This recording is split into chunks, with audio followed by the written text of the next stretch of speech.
থানা মদন নেত্রকোনা আছেন?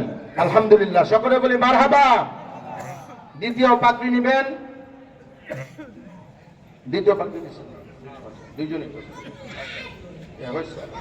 দুইজনই, দুইজনই আলহামদুলিল্লাহ। আমরা সকলে বলি আলহামদুলিল্লাহ।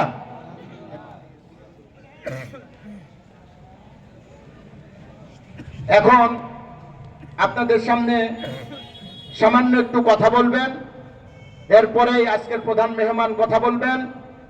এখন কথা বলার জন্য সবিনয় অনুরোধ করছি 16 নং ওয়ার্ডের সাবেক কাউন্সিলর, 16 নং ওয়ার্ডের অভিভাবক জনাব আলহাজ মুসলিম উদ্দিন চৌধুরী মুসা এখন আপনাদের সামনে কথা বলবেন।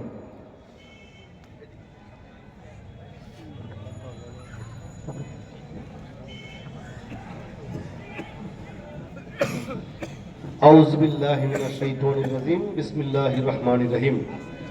বাইতুল কোরআন নুরানি ও হাফিজিয়া মাদ্রাসা তাফসীরুল কোরআন মাহফিলে উপস্থিত রয়েছেন প্রধান বক্তা, আমার প্রিয় মহতারামে বিশিষ্ট ইসলামী চিন্তাবিদ কারি মুফতি শফিউল্লাহ সাহেব কিশোরগঞ্জি সাহেব। উপস্থিত রয়েছেন আজকের অনুষ্ঠানের প্রধান অতিথি আমার শ্রদ্ধাভাজন বড় ভাই, সাবেক বাসন ইউনিয়ন পরিষদের স্বর্ণপদকপ্রাপ্ত চেয়ারম্যান, বিএনপি গাজীপুর মহানগরের সাবেক সহসভাপতি আলহাজ আলাউদ্দিন চৌধুরী।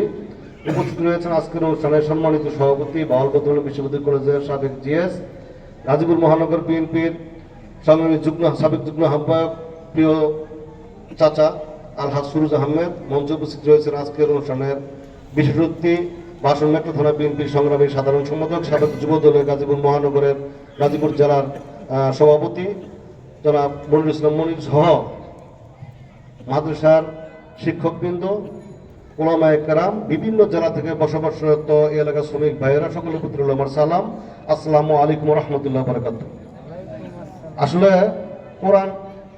কোরআনের আলোচনা চলছে, আমার শ্রদ্ধাভাজন নেতৃবৃন্দ রয়েছে, বিশেষ করে আজকের প্রধান বক্তার সামনে কথা বলার যোগ্যতা আমার নেই। কোরআন হাদিসের আলোচনা হবে, আমি শুধু বলবো যে আমি এই এলাকার মানুষ হিসেবে, আমার বড় ভাই এখানে উপস্থিত রয়েছে, সম্মানিত নেতৃবৃন্দ উপস্থিত রয়েছে, এই এলাকার যারা আমরা বসবাস করি প্রত্যেক যাতে আল্লাহ তাআলা আমাদের কবুল করে নেন, তার জন্য আমরা যাতে আগামী দিনগুলি ঐক্যবদ্ধ এলাকায় সামাজিক কাজগুলি করতে পারি, আল্লাহ সুবহানাহু ওয়া তাআলা আমাদের আমল ঈমান নিয়ে চলার তৌফিক দান করেন।